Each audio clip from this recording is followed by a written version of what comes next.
After 2 days of deliberation, the jury found Kelly guilty on all the charges he was facing. Sentencing is due on 4th May and he could spend the rest of his life behind bars. The jury found Kelly, whose full name is Robert Sylvester Kelly, was the ringleader of a violent and coercive scheme that lured women and children for him to sexually abuse.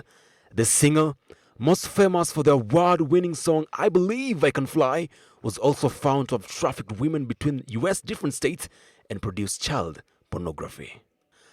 Along with 8 counts of sex trafficking, Kelly was found guilty of racketeering, a charge normally used against organized crime associations. During the trial, prosecutors detailed how his managers, security guards, and other entourage members worked to assist him in his criminal enterprise.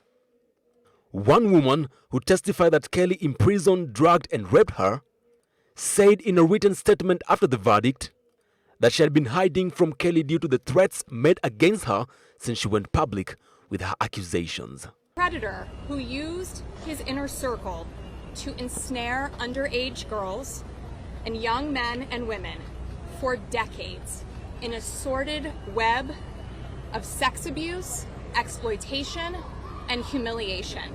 At a news conference outside the court on Monday, prosecutor Jacqueline Kasuli said that the jury had sent a message to other powerful men like Kelly.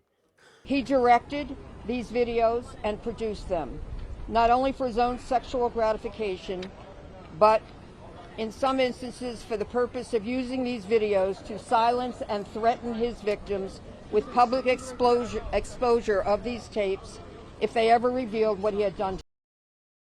The verdict comes 13 years after Kelly was acquitted of child pornography charges after a trial in the state of Illinois. Many of the allegations heard in the trial were first laid out in the 2019 documentary Surviving R. Kelly.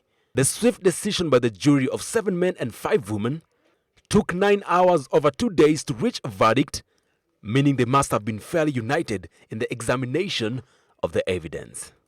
Kelly's lawyer Dvorak Skanik told reporters that the singer did not expect to be found guilty. Based on the evidence, why should he anticipate this verdict? When you go with a discovery, you saw witness after witnesses giving 3, 4, 5 different versions as to what they said happened here. Kelly is separately facing trial in Chicago on child pornography and obstruction charges, and is also due to face sex abuse charges in Illinois and Minnesota.